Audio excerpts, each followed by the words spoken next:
Mr. Chairman, His Excellency President Abdel Fattah al-Sisi, Excellencies, Bangladesh would commend the government of Egypt for convening this special session on the humanitarian crisis and the reconstruction challenges in Gaza and Lebanon. In this gathering, I particularly recognize in our midst His Excellency President Mahmoud Abbas of Palestine and Prime Minister Naguib of Lebanon, and valued accounts they just provided us. Thank you for your presence. We gather at a time when Israeli aggression and the 14-month-long brutal genocide against the Palestinian people continued unabated in the occupied Gaza Strip and the West Bank. Words should suffice very little. To say the least, we are in utter dismay at Israel's blatant disregard to long-held international norms, laws, and conventions. The ways the hostilities in Lebanon is spreading, there are heightened fears of further escalation. This can lend to dire and long-term consequences for peace and stability across the region, impacting global society and polity, not just economy. From Cairo, we must voice our unity and unwavering commitment in solidarity with our Palestinian brothers and sisters at this existential time in their history. Excellencies, throughout our history, Bangladesh has stood firmly in support of the Palestinian cause. We consistently condemn the illegal occupation and the violent repression carried out by Israel. We remain steadfast in advocating a just and lasting solution through a two-state solution to the crisis, with Israel and Palestine living side by side in peace and harmony.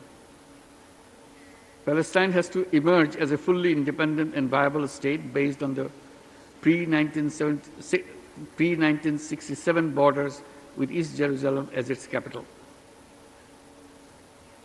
This is what we always articulated in detail before the International Court of Justice, and this February, as the court finally called Israel's occupation illegal in its advisory opinion. Both this year's advisory opinion as well as the one in 2004 on the wall provide important legal basis in our collective pronouncements. Bangladeshis are profoundly concerned over the current state of affairs. Palestinians are no expendable people that you cannot get rid of them.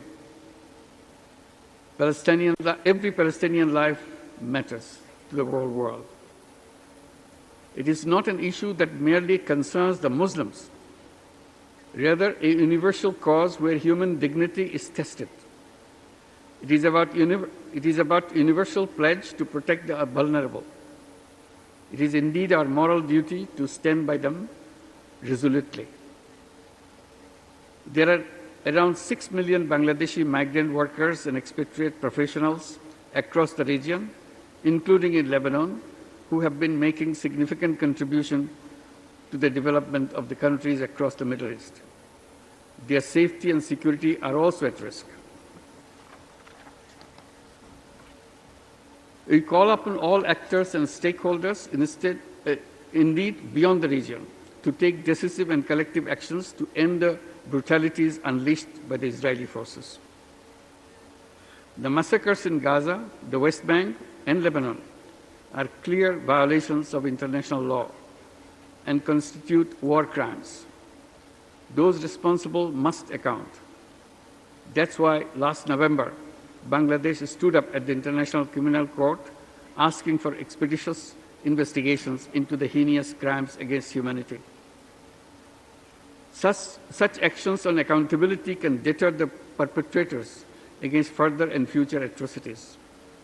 Alongside, let us intensify our efforts on realization of a viable two-state solution.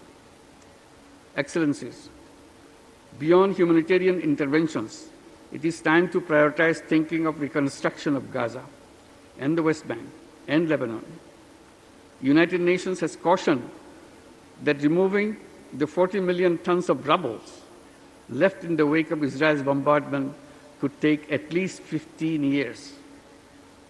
We understand that this rubble may contain over 10,000 bodies of the deceased. And this is also contaminated with asbestos. Let D8 therefore kickstart a process with an approximate estimation of the cost of reconstruction in Palestine and Lebanon. We can thereon press on formulation of international strategies for resource mobilization.